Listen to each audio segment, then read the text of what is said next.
da Telex Free. Todos nós aí nessa expectativa ainda da sentença de primeiro grau que ainda não saiu. Não é? Temos aí, evidentemente, em curso a possibilidade muito próxima, não é, de termos uma sentença finalmente de primeiro grau, pelo menos de primeiro grau, em relação ao processo que tramita a ação civil pública, que tramita lá pelo Tribunal de Justiça do Acre. Como sabem, recentemente, né, muito recentemente, coisa de mais ou menos um mês, aproximadamente um mês mesmo, está fazendo aí 30 dias, ou fez 30 dias, que o acesso aos dados do processo, aos mínimos dados, não é nem do processo, né, pelo menos dos andamentos, da sentença, enfim, tudo aquilo que nos trazia algum tipo de informação oficial, ainda que superficial, mas oficial nos foi cortado, inclusive. E para piorar agora, está pior. Eu vou demonstrar para vocês aqui que agora eles conseguiram piorar o que já estava ruim, não é, por alguma razão. Não é, nem acesso ao mínimo que tínhamos, isso também nos foi cortado. É claro que haverão as desculpas, as ilações aí a respeito do que seria isso, e por aí vai. Mas, enfim, tudo bem, vamos seguir em frente. Essa sentença, eu acredito, aí realmente é um achismo até, né, coisa que evito, né, mas tudo aponta para que, rapidamente, se compararmos com o tempo que já decorreu desde quando tudo isso começou, eu acho que deve estar muito próximo, não é? Mas, lembrando, não é próximo do fim, apenas próximo de uma decisão em primeiro grau, tão somente em primeiro grau, não é? Então, vamos aguardar que a juíza o faça, não é? Muito em breve. Ok, fazer o quê? Tem que aguardar. Mas o tema de hoje, que quero abordar, é a respeito de uma suposta devolução. E fui informado agora há pouco, não é que minha vida tem sido bem corrida, não é? Tem os afazeres aí, particulares, como qualquer pessoa normal, não é? Então, às vezes, eu não vejo a coisa acontecendo, e me informaram, não é, que, para conferir, está lá no Facebook da própria empresa, o Carlos Costa fará hoje, coincidentemente, né, um plantão a respeito desse mesmo assunto, que vou fazer o que interessa. Nos Estados Unidos, exatamente o que houve é aquilo que eu vou até colocar aqui vou colocar aqui na minha página, ok? O que houve nos Estados Unidos, em verdade, deixa eu só fechar aqui essa janela, meu Deus, como essas janelas são chatas. Muito bem. O que houve nos Estados Unidos é que o secretário de Estado, né, o nome dele é William Francis Galvin, ele, num determinado momento da investigação, deixa eu voltar aqui para vocês, em determinado momento lá do processo de investigação, foram identificadas muitas empresas, muitas instituições financeiras que tinham uma relação com a Telex Free de alguma forma, no sentido de acolher as contas, fazer os pagamentos dos divulgadores, transferências de valores, enfim, toda a gestão financeira da empresa. Hoje é impossível você imaginar, no atual sistema econômico capitalista em que vivemos, não é? É inconcebível, na verdade, você imaginar que você vai fazer as suas transações financeiras sem a intermediação bancária. Para você atingir as pessoas, repassar verbas, repassar valores, é impossível, repito, é impossível, devido à atuação das empresas hoje no mundo globalizado, né, onde a Telex Free tinham pessoas, divulgadores espalhados por todo o planeta, vendiam seus serviços de VoIP em qualquer lugar do planeta, não é, onde houvesse internet, não é, em que as pessoas são atingidas, não é, elas se converteram em divulgadores. Como é que se vai pagar essas pessoas? Precisa da instituição financeira. E a Telex Free, ela sofreu, desde o seu início, sérios ataques de instituições financeiras. Logo no começo foi o tal do PagSeguro, que prendeu alguns milhões da empresa logo no começo, acho que deve estar em litígio até hoje, não sei. Nós tivemos casos de empresas, eu me recordo, se não me falha a memória, em agosto ou setembro de 2013, após o fechamento da Telex Free, após o bloqueio, né, da Telex Free Brasil, vamos chamar de impactos corretamente, não é? Após esse bloqueio, teve uma empresa chamada Priples, que eu não conheci, enfim, conheci de internet, vi que o nome do ex-proprietário, proprietário ainda, não sei, Henrique, ele relata, de fato, o bloqueio acho que foi o Banco Itaú, se não me falha a memória, em que proibiu ele de ter conta lá, porque o banco tem essa prerrogativa, existe um regramento, né, umas regras aí do Banco Central, em que se o banco suspeitar da movimentação dos valores por serem altos, de origem, ele tem o direito de bloquear aquela conta e devolver o dinheiro, e a pessoa, né, ele não operacionaliza aquilo, entendeu? Por que conto isso? Porque isso é uma prerrogativa, uma obrigação do banco, num primeiro momento, ter essa percepção, né? E vocês vão entender por que eu estou contando esse caso para chegar no caso dos Estados Unidos, ok? Então, houve isso daí, ele foi obrigado a encerrar a conta em banco, tentou ir para outros, e é assim que eles fazem, existe o ataque dessa ordem. Então, quer acabar com uma empresa, proíbe ela de usar conta em banco. Uma empresa de marketing de rede, fica impossível trabalhar. Não há como você trabalhar se você não tiver a parceria com instituições financeiras. Não dá. Simples, muito simples. Você não tem como movimentar isso. Valores, repasse de comissões, não tem jeito. Tá? Então, agora voltando ao caso dela, e foi isso que aconteceu com a Priplis, no primeiro momento. Né? Tinha um saldo lá numa conta de mais de 70 milhões, 72, sei lá, 79, não me recordo na época, e ele foi obrigado a fazer só um movimento, é tirar daqui e colocar em outro lugar. Simples assim. Então, existe uma dificuldade muito grande. E isso, né, conta-se a lenda, né, algumas lendas, agora esclarecendo para alguns, de que nos Estados Unidos a empresa teria mudado o plano no dia 10 de março de 2014 do ano passado, teria mudado o plano por ordem, por pressão da SEC, tá, pura bobagem. Na verdade, a pressão ela é financeira. As instituições começam a sinalizar de que não vão mais operacionalizar, porque elas temem alguma coisa, acham que o governo vai isso, vai aquilo, porque existe, digamos, no mercado, e mercado tem muita especulação, né? O mercado de ações vive disso, o mercado financeiro vive de especulações, não é verdade? Tanto de especulações quanto de boatos. Então vem um boato de que tal banco, imagina um boato de que o Banco Bradesco vai quebrar. Mas corre todo mundo lá e saca, pode ter certeza, o banco vai quebra. Não tenha a menor dúvida disso. Que o banco quebra. Se todo mundo correr lá e fizer um saque, porque banco vive do valor de terceiros. Então, não tem a menor dúvida. Então, os boatos eram muito fortes contra a empresa nos Estados Unidos e ela tentou um movimento ousado, que infelizmente não foi o melhor, não é? Foi uma tentativa, teve que mudar toda a estrutura do seu plano para sinalizar, mostrar para o mercado, vocês estão vendo errado o que é Telex Free, vocês estão equivocados. E aí fez uma reestruturação que não foi positiva, que a meu juízo na época, falei até, que eu acredito que o que mais foi prejudicial para a empresa foi justamente a fusão entre plano antigo e plano novo. Isso daí, para mim, foi o pior que poderia ter acontecido com a empresa. Mas, enfim, de qualquer forma, não é?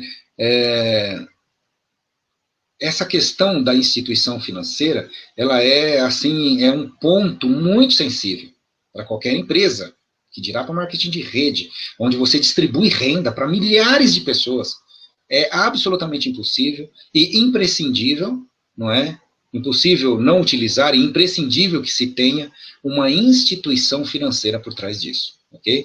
E o banco Fidelity, ou Fidelity Bank, como preferir, que fica em Massachusetts, tinha o nome da cidade, é Pittsburgh, agora isso pouco importa também, enfim, bairro, sei lá o que é, não interessa, isso não tem a menor importância agora, não é? Mas esse banco, ele estava naquela época, não sei se, acho que não deve ser mais, sob a presidência, sob o comando, não é, do irmão do Jim Merrill, acho que era John Merrill o nome dele, e o banco acolheu as contas da Telex Free, fez transferências, fez operações financeiras e coisa e tal. Não é? E o que houve? O Galvin, William Francis Galvin, na época, foi para cima do banco, né? Aí esse já é o cara que ataca a empresa lá, que diz que a empresa é pirâmide financeira, que a SEC ataca, tem a HSI, Homeland Security Investigation, sei lá, umas instituições lá de Massachusetts, e os caras foram para cima de todo mundo que se relacionava com a Telex Free nos Estados Unidos. E esse banco foi um deles, ok? E aí, há uma pressão, né? Há uma pressão para cima deles. Pô, você devia ter avisado as autoridades, você deveria ter nos comunicado sobre isso e tal, tal, tal. E aí eles fizeram uma espécie de acordo para não serem processados pelo Estado.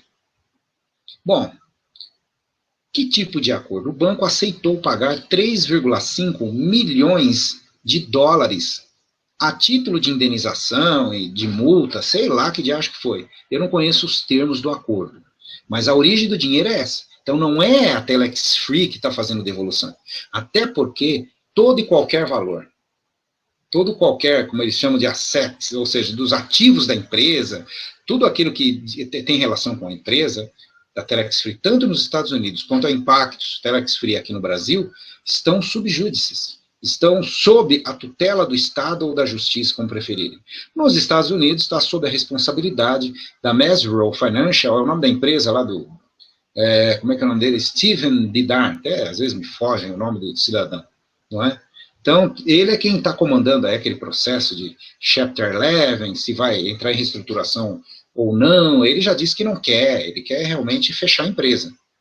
Tá? Não pense que lá tem amiguinhos, não. Aquele cara que está cuidando, que é o Steven Bidar, ele quer liquidar a empresa, ele quer tirar do 11, fazendo tudo quanto é relatório lá ao longo desse tempo. Não se viu nada ainda, vamos aguardar. Não é? Vamos aguardar, a hora que vier vai vir com tudo. Nem a empresa se defendeu, é assim que está lá ainda.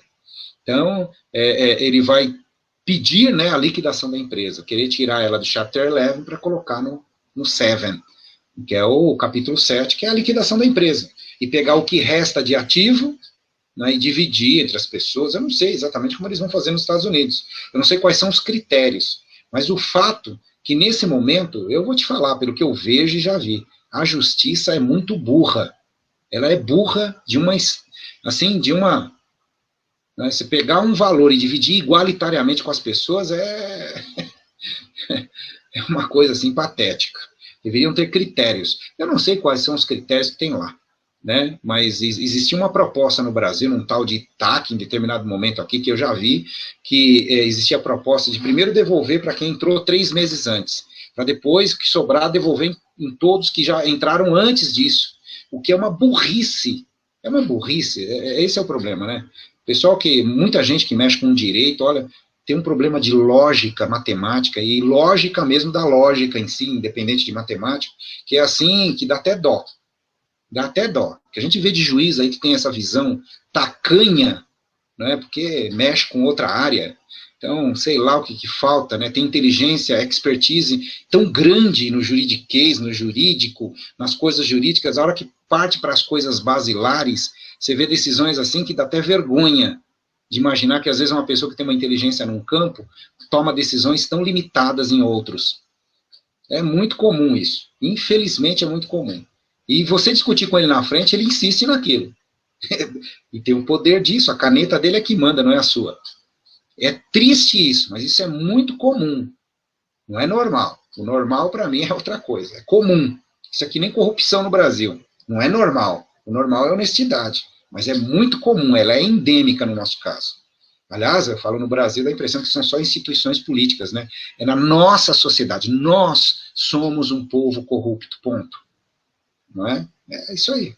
Os mesmos que jogam latinhas na rua, que dá fechada no trânsito, que anda pelo acostamento, não é? Que arruma atestado falso para não ganhar um dia de serviço, que inventa, que adora ter 10 feriados o ano inteiro, acho que isso é uma maravilha, coisas assim.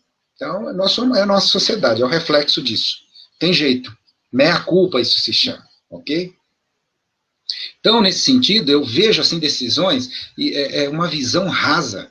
Primeiro, que não tem que devolver, estabelecer questões temporais nenhuma. Ah, vão devolver para quem entrou nos últimos 90 dias porque não recuperou. Quem falou? Existem pessoas que em uma semana o cara ganhou 3 vezes mais. Mas deixa de ser burro. E acha que isso não é importante. Porque tem pessoas que entraram há mais de 3 meses e meio e não recuperaram. Tem casos. Existem pessoas que entrou há 6 meses e nunca quis tirar o dinheiro lá por alguma razão, de reinvestimento, sei lá, e não recuperou. Gente, é uma inteligência tão básica que, sabe, eu fico indignado porque é algo tão simples que os caras têm é uma burrice mesmo. Olha, não tem outro nome, porque não é possível ver algo tão basilar desse jeito, tão pueril. Não tem que estabelecer questões temporais. Ah, porque geralmente, na maioria que maioria dos casos, R$ 1.000 para uma pessoa faz falta independente do tempo em que ela entrou na empresa ou não. É direito dela. Então a devolução deveria pautar por isso. Bom, nos Estados Unidos, voltando ao caso, o que aconteceu? Lá eles fizeram essa espécie de acordo, e o Galvin, não sei quais foram os critérios, pegou lá uma lista de os claims, né, que são os formulários, as solicitações, né, de devolução, não é isso? Eles tinham lá os seus pedidos, as suas petições, né, de devolução, e ele pediu, né, as pessoas, melhor dizendo, os divulgadores, lá de Massachusetts, 14 mil foram contemplados com a devolução maravilhosa, com a incrível quantia de $205,52, não é? Então, 14 mil divulgadores, isso deu quase 2,9 milhões, né, de dólares, você vê? 205 para cada um, 14 mil, veja vocês o valor que chegou isso, 2,9 milhões. Arredondando 2,9, né, nós ainda para 3 milhões e meio, ainda há lá 600 mil dólares a serem divididos, eu não sei por que sobrou, porque eu duvido que essa... Não, e mandar um cheque exato para cada um de 205, bom, só se os 14 mil, nenhum deles recuperou. Ok, pode ter tido esse critério lá? Pode, eu não sei. E o critério da proporcionalidade, será que não caberia? Não é? Ou analisar a necessidade, embora direito é direito, não interessa se é rico ou pobre, o cara investiu, não recuperou, ele tem o direito de ter de volta, não é? Isso aí acho que não entra na pauta do direito em si. Direito, todos somos iguais perante a lei. Claro, claro que somos. Então, nesse sentido, eu não sei quais foram os critérios de devolução, mas a Telex Free não devolveu nada nos Estados Unidos. Não é nenhum movimento da Telex Free. Esse valor, ele advém de uma outra origem, de outra fonte, não foi tirado do caixa da empresa. E por que será que esse banco fez esse acordo? Bom, aí entram outras questões. Para mim fica muito claro. Fica mais ou menos assim. Você avalia sobre um ponto de vista. Se eu contratar advogados, quanto que eu vou queimar ao longo dos anos com advogados? Meu amigo do céu, vai para os Estados Unidos e contrata um advogado, depois você me conta. Respirou, o cara te cobra. Se você falar, oi doutor, boa tarde, ele falou, você já me deve 2 minutos de consultoria, boa tarde. Lá não tem, é diferente daqui. Estou aí ao longo de 13 anos no escritório de advocacia, meu amigo. Aqui, se você falar assim, eu vou cobrar a hora jurídica para te atender, mas o cara morre de fome, ninguém paga. A OAB recomenda, todo mundo recomenda, mas ninguém paga. A não ser, claro, existem os escritórios tops, aqueles que já podem, né? São muito procurados. Mas aqui, meu amigo, tem de advogado indo na OAB pedindo cesta básica, porque senão o cara passa necessidade, você não tem ideia. Oh, meu Deus do céu. Às vezes tem que ajudar, né, pessoas aí, porque os caras passam perrengue. Porque o exercício nobre da advocacia, meu amigo, é uma carteira que você monta ao longo dos anos. Por isso que vira um balcão de negociações, às vezes. Por isso que se diz, não é, que na justiça do trabalho, quem ganha quem negocia melhor e quem mente melhor. Né? É a ciência de quem mente melhor. Né? A empresa diz que é isso, que não tem hora extra, ele diz que tem, aí leva a testemunha que mente. Ixi, mano. E se combina o que se fala antes, o que se fala depois. É uma coisa de louco isso. E é fato da vida real. Não estou contando nenhuma novidade. Então, por isso que a justiça, muitas das vezes, fica fragilizada, né? Entendeu? Porque aí é qualquer nota. O exercício do direito não é brincadeira, não. Então, aqui não tem valor, sabe? Não há valor. O profissional do direito aqui não tem valor. Não é valorizado como se deveria, né? Então, se cobra, às vezes, se você pegar uma tabela da OAB e cobrar por uma causa que está na tabela da OAB, seu escritório fica sem ninguém. E aí os caras subvertem. Aí o cara vai fazer uma ação de divórcio, cobra R$ 1.000, 1.500. Mas depende da necessidade também do cliente. Então para que tem? Então coloca lá, cobrança, tabela da OAB. Se recomenda, né? Mas tem um valor mínimo lá pré-estabelecido. Então, no valor mínimo, põe assim, ó, olha a situação do cliente, como que você quiser. Você tem que fazer. É terrível isso, não tem jeito. E o leilão? O cliente vai pulando de escritório em escritório e vê quem cobra menos. Eu mesmo já recebi vários, que eu fui no escritório ali, ele falou que cobra 20%, você tem como cobrar menos? Esse é o valor da faculdade que o cara faz lá, 5 anos do coitado advogado, rala, investe uma grana preta, aguenta professor petulante, arrogante, quando o professor é juiz, cheio de empáfia, cheio de... por isso que advogado, a grande parte deles é dessa forma que a gente conhece. Eles têm uma particularidade de saber, os caras vão para o Monte Olimpo, aí tem os Zeus lá em cima, né? São os juristas mais notórios, ou aqueles que se acham notórios, né? Eles ficam lá no Olimpo, junto com Zeus, né, no particular ali, tá, olha para baixo, vê os coitados advogados também ali na empáfia, e assim vai. Meu irmão, não é brincadeira. É um mundo, tem que ter estômago de avestruz. Comer 5 sacos sem sal todos os dias, quando você vai numa audiência, as coisas que você vê, aquela educação forjada, fake, aquele tom arrogante nas audiências, os enfrentamentos, a falta de educação, de parte a parte, ninguém é bonzinho, não. As relações humanas nesse mundo são podres, sabe? É de doer. Então, veja, nos Estados Unidos, quando o cara olhou para o tamanho da bucha do banco, por que eu estou comentando isso? O que tem a ver? Tem a ver, sim. Tem a ver que a empresa lá nos Estados Unidos, o banco, falou o seguinte: quanto eu vou gastar de advogado aqui? Alguém olhou e falou: você vai gastar uns 5 milhões aí, os caras vão te cobrar, uma banca famosa. Porque é um banco, meu. Você acha que os caras vão cobrar o quê? Mil dólares? Não vão. O cara falou: não, peraí, vamos fazer um acordo com esse cara. E aí, qual é o acordo? Olha, ele quer 3 milhões e meio. Paga, é mais barato. Sem falar na imagem do próprio banco, que na visão deles ia ficar arranhada. Imagina se meter numa briga judicial por anos a fio, por uma coisa que eles nem têm a ver, nem têm culpa, de certa forma, mas tem a culpa que se entende pelo próprio Estado. Vejam, o secretário de Estado de Massachusetts. Não é? Então, o cara entende que o banco tinha a obrigação, se ele tem razão ou não, é outra conversa. Pode ter? Pode. Que ele deveria ter comunicado às autoridades das atividades supostamente fraudulentas da Telex Free, tal, que ele não fez, e agora os caras ameaçaram, eles vão para cima. Então, dá 3 milhões e meio aí, vamos fazer um acordo. E aí, os caras preferem isso, que fica mais barato, do que você entrar num embate judicial, sabe-se lá quando vai acabar. Não é verdade? Imagina. E ficar arrastando corrente. Banco, veja só, a atividade, o core business do banco não é ficar cuidando de coisa judicial. O negócio dele são coisas financeiras, cuidar de ativos, passivos, enfim, sei lá, conta bancária. O negócio deles é trabalhar com grana, não é ficar cuidando de ação judicial. Ficou mais barato fazer esse acordo de apenas 3 milhões e meio, saiu barato para eles. E aí, o cara cumpriu a obrigação dele e devolveu 205 dólares e 52 centavos para cada divulgador. Então, é essa a devolução que se fala nos Estados Unidos. Tudo bem? Então, espero que vocês todos tenham entendido essa questão. Não se preocupem com isso agora. Não há nada que fazer, somente o pessoal de Massachusetts foi contemplado com isso. Foi um acordo com o secretário de Estado local de Massachusetts, tudo circunscrito dentro daquela região. Né? São as informações que eu tenho. Tá? São as informações que eu tenho. Então, vamos aguardar.